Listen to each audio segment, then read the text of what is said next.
Free fire ගහන්න නැවතියන් අන්තිමට මේ වීඩියෝ එක බලපන්. තොපිට වීඩියෝ එකක් දාන්න මට ජරකොටුකුත් පැවුණා. අද බිල්ලගේ ලයිව් එක බලපු කට්ටිය දැක්ක මම බිල්ලත් එක වන්නසන්නක් ගැහුවා. හැබැයි බිල්ල එතනදී අන්තිමට මාරම කතාවක් කියනවා. ඒ කියන්නේ නායනකට කවුරුත් බයින්න එපා. ඌ අලුත් ට්‍රෙන්ඩ් එකක් ගෙනාපු අලුත් කොල්ලෙක්. ඌට සපෝට් එක දීපන් කියලා. ඒ වචන මගේ හිතට මාර විදිහට වැදුනා.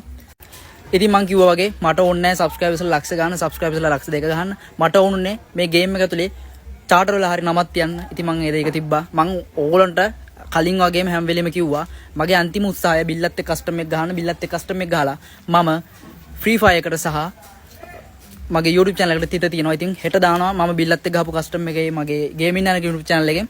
කවුරුත් බලන්න මේ වීඩියෝ එක. හැබැයි කවුරු subscribe කරන්න එපා. මොකද ඒක තමයි මගේ අන්තිම වීඩියෝ එක. ඉතින් මං කිව්වා වගේ මම මේ ගේම් එක ඇතුලේ අලුත් ට්‍රෙන්ඩ් එකක් ගෙනාවා, ගේමක් ගැහුවා. ඉතින් අදින් පස්සේ මට වෙතරින් කිසිම දෙයක් ඕනේ නැහැ. මම මෙතනින් නික්ම යනවා. බැනපු කට්ටියට ඇත්තටම thank you. එහෙනම් මං ගියා.